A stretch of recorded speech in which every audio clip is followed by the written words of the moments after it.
Okay, we are on chapter 9 of Pontius Pilate. The prestige of the prefect of Judea was now more than salvaged. His subjects were starting to forget the quarrel over the military standards since Pilate had kept his part of the agreement. No more offending medallions were brought into Jerusalem. On the contrary, and unlike previous governors of Judea, this Roman was apparently interested in public welfare. The new water system under construction in Jerusalem attested to that. The Jews were prepared to forgive. Inevitably, Pilate was more popular with his Gentile subjects. During the winter of 27 to 28, Caesarea's Tiberium was completed, although artistic embellishments would be added to the structure for the next decade. But it was now open to the citizenry, and at the formal dedication, a letter from the emperor himself was read, dispatched directly from Capri. There was no question that Tiberius had authored it. Who else would thank the Caesareans for not having honored him with a temple, and then suggest that even the Tiberium might be excessive? Who but the same person who would regard it as an insult if the structure had not been named in his honor? The letter concluded with an accolade for Pilate, which of course had been one of the desirable side effects of the entire project.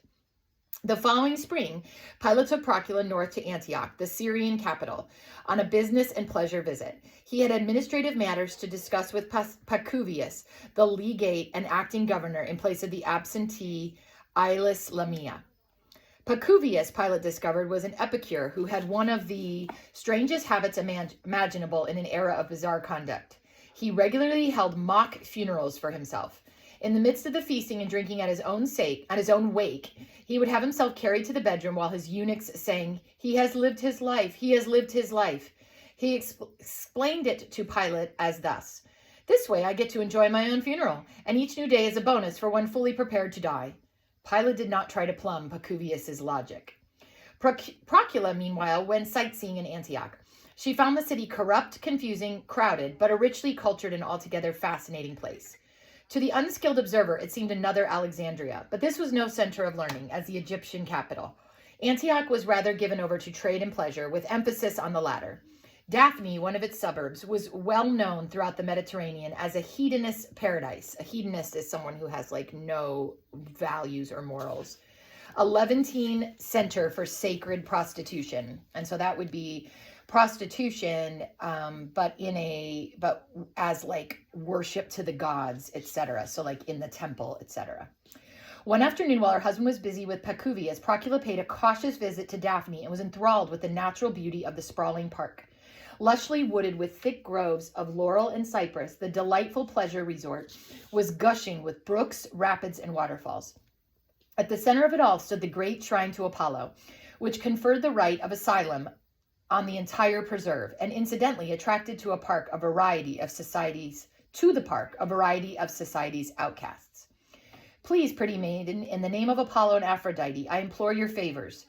Procula whipped about and saw a handsome young Syrian barely beyond his teens. "Let me show you a beautiful grove yonder," the youth continued. "No!" Procula hurried away in alarm. Several other men also accosted her, only more brazenly. Quickly wrapping a shawl over her lower face, Procula ran away from the park in terror. The men laughed, but did not try to run after her because there were so many other girls about. Only later did Procula learn that unescorted women went to Daphne for only one purpose. No, she would not tell Pilate about Daphne. The next day she stopped zealously to replace her dwindling supply of necessities, which Pilate thought better called luxuries, for their palace at Caesarea. She purchased rich tapestries,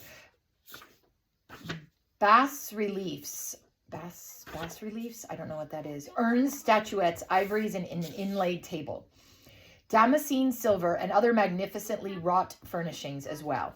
Pilate had to hire an extra wagon just to cart it all back to Judea.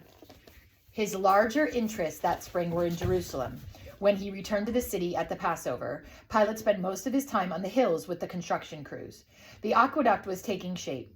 Herod's segment had been repaired and was now channeling water into the pools near Bethlehem. The lengthy conduit from the pools to Jerusalem was nearly completed, and the Hinnom water bridge was rising from the valley. However, the tunnel under Bethlehem had been plagued by cave-ins, and disagreements between priests and workmen were delaying modification of the temple cisterns. However, most of the engineering problems had been surmounted, and Pilate noted with the consummate satisfaction only administrators can generate that project's costs were not exceeding estimates by too vast a margin. His architects promised him that water would be flowing into Jerusalem by the following spring. And the schedule held true. For the inauguration of his water system, Pilate paid an official visit to Jerusalem late in May of 29. A slender aqueduct of Romanesque arches now bridged the Hinnom Valley, the largest visible change wrought by the project. At the point where the flume penetrated the south wall of Jerusalem, sluice gates had been constructed, and it was here that Pilate and his aides assembled with the temple authorities for the ceremonial opening of the water system. At high noon, a polished, sun-reflecting shield had signaled a relay station halfway to the pools, which in turn flashed that reservoir to open its valves into the aqueduct. It had taken more than an hour for the water to reach the Hinnom Bridge, and finally the sluice gates, where it was now overflowing and spilling down the sides of the wall. Pilate knew better than to give a long public address on that muggy afternoon. The people wanted to hear the gurgle of water, not the grand eloquence of a governor. After a few remarks on the rather obvious theme, Judeo-Roman friendship, Pilate signaled the men of the Antonia cohort, who snapped to attention in ranks along the south wall. Trumpeters blasted out a brassy fanfare, which was answered by the flapping of terrified doves taking to the air. Solemnly relishing his grand moment, the prefect of Judea lifted open the valve, and the waters gushed into Jerusalem. Pilate was highly pleased with the success of his project, though disappointed that more townspeople had not turned out for the opening ceremonies. But a tour of the city's new fountains the next day showed that the water was being used and appreciated. Children merrily splashed each other in the surrounding pools while their mothers filled water pots. And it even seemed as if the sheep population of Jerusalem was bleeding less plaintively. Toward nightfall, a servant of the high priest named Malchus appeared at the Herodian palace with an urgent message for Pilate. "Pardon my disturbing you, Excellency," he said with oriental obsequiousness. This is what I mean. Some of these words are just ridiculous. "But my Lord Joseph Caiaphas regrets to inform you that despite his best efforts, word is out about the temple's treasury being used to finance the aqueduct. The populace is very angry." "Who told them?" asked Pilate, struggling to keep his temper under control. If I may venture an opinion, sir, many in the Sanhedrin knew of the arrangement, and Rabbi Helsius will certainly have had to account for the expended funds, so it would have been difficult to suppress the information in any case. "I didn't ask for your opinion," Pilate snapped. "It's clear that the confidence was well kept until today. Who told the people?" Malchus hesitated a moment and then replied, "It was late this afternoon in the outer court of the temple. A zealous young orator of the Herodian party. They're pro-Romans, as you know. Well, this man was praising you, the aqueduct, and Rome itself. He got carried away and started taunting those who oppose Roman administration of Judea. 'Rome built an aqueduct, but what have they done for the city?' he cried. Just then, someone from the crowd shouted, 'Rome didn't pay for the aqueduct, the Corban did.'" "Who called out?" Pilate asked. "We don't know, Excellency. We really don't know." "Then what happened?" "Chaos broke out. They started yelling for Helsius, the temple treasurer. In tears, he told the crowd that the Jewish authorities had been forced in this matter. But finally, he regained control of himself and told the people that after all, the aqueduct was necessary and that they should go home and not make trouble." "What will happen now?" "My Lord Caiaphas hopes the matter will pass, but he fears the worst. This is why he sent me to forewarn you, so that you could take the necessary precautions." "Decent of him," Pilate said. It was said in a marginal tone, indicating either mockery or sincerity. "That will be all, Malchus." Pilate summoned several aides and dispatched them into the city to check on Malchus's story and sound out the mood of the citizenry. They returned to report a gathering storm. Ironically, each fountain at the various crossroads of Jerusalem was serving as a rallying point for excited clusters of people. Young extremist orators, members of the violently anti-Roman Zealot party, were moving in to capitalize on the situation. And Jerusalemites were being summoned to a mass rally at the temple early the next morning. Another high priest messenger brought word that a raiding party had smashed the sluice gates of the aqueduct, but that Caiaphas had dispatched some of his temple guard to protect the Jerusalem segment of the water system. He suggested that Pilate send auxiliaries to defend the Hinnom Bridge. Pilate alerted the tribune at the Antonia, who dispatched the necessary troops. Later that night, they held a strategy session. That there would be a mass demonstration the next morning was beyond all doubt. The only point at issue was how to control it. Pilate gave much thought to this problem, well aware that he could not afford another defeat such as he had been forced to accept on the matter of the standards. The tribune at the Antonia urged him to saturate the city with well-armed troops, arguing that the mere visibility of such power would stop any trouble well before it began. Pilate, however, remembering how the throng had behaved at sword point in Caesarea, was reluctant to display his troops unless it were absolutely necessary.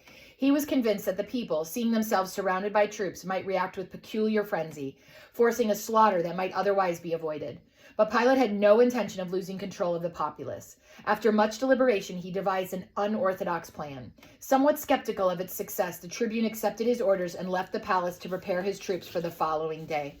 Pilate slept fitfully that night. Calls, cries, angry shouts, and chanting broke the silence of the city. At 2 a.m., he walked over to the palace window and looked out across Jerusalem. The Jewish capital seemed ablaze with moving torches. He was glad Procula had not accompanied him on this trip. Returning to bed, he searched for sleep. His last thought seemed to be a conversation between two unknowns. Why the rioting? Someone asked. Be firm, someone replied. Then he dropped off. Pilate! Pilate! Pontius, Pilate!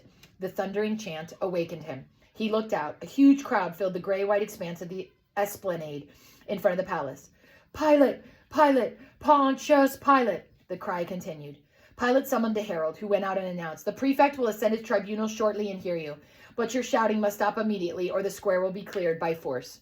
The din of the crowd gave way to a reduced but still colossal murmur. When he had breakfasted and dressed in official garb, Pilate appeared before the crowd and mounted his tribunal, an elevated dais just in front of the palace. A small bodyguard of auxiliaries flanked him on either side. Beyond that, there were only a few Roman soldiers in sight, stationed at the edges of the crowd. What do you wish? Pilate asked the mass assembly. A spokesman for the throng edged his way closer to the tribunal, a middle-aged Judean whom Pilate did not recognize. The sacred treasury dare not be used for building a Roman aqueduct, he said. Sacrificial gifts cannot be so desecrated. You must return the money to the temple treasury. This abomination must not continue. The statement was seconded by a swelling cry of affirmatives. Is this your appointed spokesman? Pilate asked. Yes, the people replied. And why not the high priest Caiaphas? There was a general grumbling. And why not the temple treasurer? Pilate probed further. Surely he above all should be concerned about the Corban. Further murmuring greeted the statement, but no reply. Perhaps then one of the chief priests of the Sanhedrin should speak for you, rather than this man. The people were growing impatient, but Pilate persisted. Is any chief priest present? He quickly scanned the plaza and seeing no hand raised, though of course he did not wish to see any, continued. Your leaders aren't present because they concurred in this equitable arrangement, whereby, according to your own traditions regarding Shechem, the Corban may be used for such important purposes as ensuring a good water supply for the city of Jerusalem. But you forced the high priest, the treasurer, and the other leaders into this arrangement. The spokesman was pointing his hand directly at Pilate. I did not force them. The only threat I used was cancellation of plans for the aqueduct. Would that you had canceled them, prefect, someone called from the crowd. The people laughed and applauded. And you probably enjoyed a drink of water from that very aqueduct before coming here this morning, Pilate countered. I spat in that water, he shot back, and the crowd roared its approval. In the absence of troops, the people were in a very spirited mood, feeling free to speak their mind. This was as Pilate had hoped. So far, all the energies of the crowd were verbal, with no hint of physical violence. Again, he tried to combat emotion with logic. Men and women of Israel, listen closely to my final statement, he called out. I planned this project for the welfare of Jerusalem. Not one of you can deny that the city was badly in need of a better water supply. Now, if our government had paid the entire cost of the aqueduct, your tribute would necessarily have been doubled for several years, which would have been hard on all of you. But since there's an annual surplus in the temple treasury, and since your own traditions permit excess funds to be spent for such needs as this, the water system was financed in the best manner for all concerned. Besides, where does the water flow? Into the temple. You and your children can enjoy the water with no additional taxes to pay. You should be grateful to your prefect instead of staging these hostilities. Someone yelled, grateful we should be. We'd be grateful if you'd remove yourself. Pilate's soldiers clapped their hands to their swords. And take your cursed standards with you, cried another person. Pilate ground his teeth, fighting to control himself. How can a governor deal with you people in rational terms? You know I removed the ensigns. One of the young zealots hoisted himself onto the shoulders of another and cried, stand fast, my compatriots. We won at the stadium in Caesarea and we'll win here too. Then pointing to Pilate, he said, we shall stay here until you return the money to the temple. A great affirmative chorus reinforced the threat. Hear me, my young friend, Pilate shouted, and all of you. The funds will not be returned. They were spent for a justified purpose approved by your own leaders. The money certainly didn't go into my pocket. I had nothing to gain by this aqueduct. It was built for the public good. Don't now make the mistake of interpreting my reasonable explanations to you as weakness.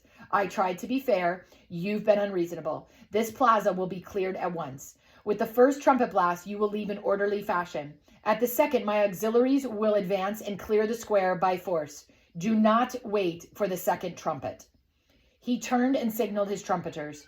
A rising commotion smothered the dying echoes of their brief flourish. The people seemed divided. Some felt that Pilate was bluffing. Others sensed he was not, and started to move toward streets leading away from the esplanade. Pilate watched the crowd in an agony of suspense. According to his plans of the night before, he was far more prepared than they realized. He had ordered 200 of his soldiers to dress as civilians, concealing swords and cudgels? I don't know that word. Cudgels beneath their robes. These troops were now well distributed in the crowd with orders to subdue the most vocal of the agitators at Pilate's signal. 10 minutes passed, but at least 2/3 of the multitude remained defiantly. Pilate seemed reluctant to give the second trumpet signal. The most vociferous in the crowd began taunting him. "We called your bluff, noble prefect. You wouldn't slaughter us all." "Remember Caesarea." "Brave Pilate, why don't you clear Judea of Romans instead? Then we'd both be happy." "Go back and make love to your pretty wife, prefect. You've no stomach for this kind of thing." Those are all different things people were yelling at him. Livid with rage, Pilate gave signal for the second trumpet. The notes spat out in the strains of the Roman battle charge and ricocheted across the vast plaza. Troops poured in from adjoining streets, but most of the riot control fell to the auxiliaries dressed in Jewish clothing, who now began cudgeling those who taunted Pilate. Then they savagely went after others with their flailing staves. A full-dress Near Eastern riot broke out, a gory melee in which it was difficult for the auxiliaries to spare the innocent. They waded into the people, their clubs impartially knocking whatever heads and bodies lay in their path. Although Pilate had cautioned his men not to use swords, the stinging insults to their chief and to Rome itself were too much for some of his men. Blades began to glint with furious enthusiasm, slashing and carving their way into human arms, legs, trunks. Many of the Jews managed to escape. Others bravely resisted, grabbing weapons from fallen troops and fighting back. But these people had not really expected the sickening spectacle of anguished screams from the wounded, the sweaty stench of people fighting for their lives, the dull and ugly thud of wood against flesh, the flashing of forbidden swords, and the bloodshed. Finally, the square was cleared. The dust settled. Bodies, bruised and brutally torn into shreds of red flesh, lay strewn in clusters near the two major exits, trampled to death by the panicking crowd. Hysteria had claimed as many lives as had Roman clubs and swords. The plaza quivered with wounded demanding immediate attention. One bewildered casualty tried to stand up but collapsed because his left foot was missing. Pilate ordered his troops to give aid to the injured, but few Jewish mothers wanted his men to do so much as touch their wounded sons and husbands. Jerusalem's new water supply was used for quite an unexpected purpose, washing the wounded and cleansing the dead. Slowly the square was cleared. There were no further protests, and everyone began using Jerusalem's improved water system, a victory hallowed, Pilate knew, by his resort to force. Frustration, resentment, and especially apprehension swirled in the cauldron of his emotions. Would the violence go down in Jewish memory as the Jewish massacre, or rank simply as riot number 13 in the perennial quarrel between Jew and Roman? On the answer to that question hung the chances of his success or failure as prefect of Judea. When he returned to Caesarea, Procula wanted to know everything, and this time he had to recount events that she had missed with something less than enthusiasm. As if to compound his mood, he found her asking some searching questions about the aqueduct riot. I know you were in a terrible spot, she admitted, but put yourself in the place of the Jews. They had imagined all along that Rome was paying for the aqueduct, only to discover that it was their own temple treasury instead. What we should have done, I see now, was to announce from the start that it was legal to use temple funds for that purpose, so people would have gotten used to the idea. Because our action was legitimate, no one seems to remember that. All right, but once the protest was made, did you really have to resort to force? I tried to avoid it, Procula. They left me no choice. You should have heard the insults, some even involving you. The people wouldn't move away from the palace, is that right? Yes, Pilate said. Why didn't you simply leave them standing there and go on about your business? For days on end, like the first time here in Caesarea? Why not? Procula asked. Wouldn't that have been better than bloodshed? Eventually the crowd would have dispersed itself in boredom. Maybe, maybe not. Some fanatics would probably have camped there permanently. But you failed to see that this demonstration was a direct challenge to Rome. To have let it go unopposed would have flaunted weakness and encouraged a Jewish revolt. That point is simply beyond debate. But why kill anyone? Procula asked. I told you, Pilate snapped. I ordered my men not to use swords. They exceeded my orders. Some had to. We were greatly outnumbered, of course. I wonder. Your men were armed and prepared. The crowd was not. Now at the end of his patience, Pilate fairly exploded. "What do you take me for, Valessus Messala, the proconsul of Asia who beheaded 300 provincials one morning, then strutted among his corpses boasting, 'What a kingly deed'? I hate this kind of thing, Procula." But why go to Asia? Let's look at the record here in Judea. At the time Herod died, our legate Varus had to put down an insurrection in Jerusalem. He ended by crucifying 2,000 Jews. And if you think that's bad for Roman, and it is, remember what the Jewish king Alexander Janneus did to his fellow Jews who opposed him.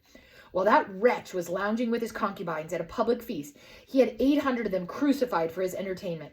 And while they were still alive, he ordered the throats of their wives and children cut before their very eyes. Stop it, Pilate. Well, against that kind of cruelty, don't quarrel with a necessary police action, which unfortunately resulted in some casualties.